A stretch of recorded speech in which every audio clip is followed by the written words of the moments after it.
Marami ang natuwa sa pagiging totoo nitong si Anthony Edwards maski man sa kanyang mga fans at maski sa isang interview ay hindi niya ikinakahiya na sabihin na wala siya sa starting 5 nila laban sa Dallas Mavericks sapagkat kinailangan niyang tumai. Yan po mismo ang sinabi ni Anthony Edwards mga idol, kaya wala siya sa starting lineup. Alam nating mayroong mga malalaking mga balita patungkol sa mga ganyan.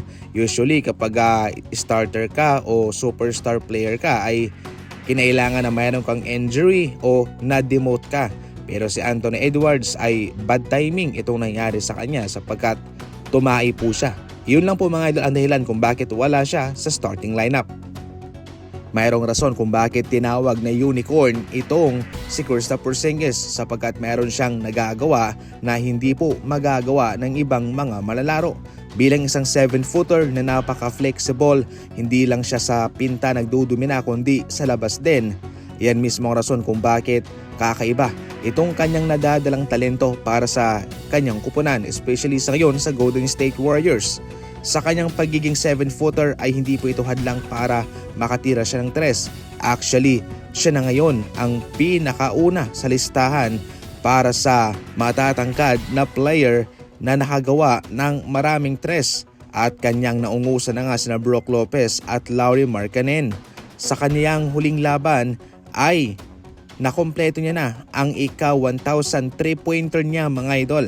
Para sa isang 7-footer, hindi po yan madali. Sa ngayon, pagkatapos na marami ang dumuda sa kanyang kakayahan na mayroon daw injury at hindi raw magtatagal sa Warriors. Pero ngayon mga idol, ay siya na ang nagiging dahilan kung bakit nananalo ang Golden State sa kanilang mga laban. Siyempre, dagdagan mo na rin ng tulong sa iba niyang mga kasama. Hindi po nagkamali ang Golden State Warriors sa kanilang pag-trade kay Kuminga para sa kanya, in which si Kuminga ngayon ay nag-i-struggle samantalang si Porzingis ay nagiging consistent na sa kanyang mga numero. Samantala, marami naman ang naniniwala na hindi rin po magtatagal itong mga pinanggagawa ni Shai Gilgeous-Alexander sa kanyang pagfa-foul baiting sa kanyang kapwa manlalaro. Umarangkada na naman itong sa Shai Gilgeous-Alexander mga idol at sa kanilang laban kontra Pistons. Meron siyang 25 free throw samantalang yung Pistons sa pangkabuuan ay 23 free throws lamang. Sa playoff, nagdarasal ang mga NBA fans na sana maging patas na ang mga referee.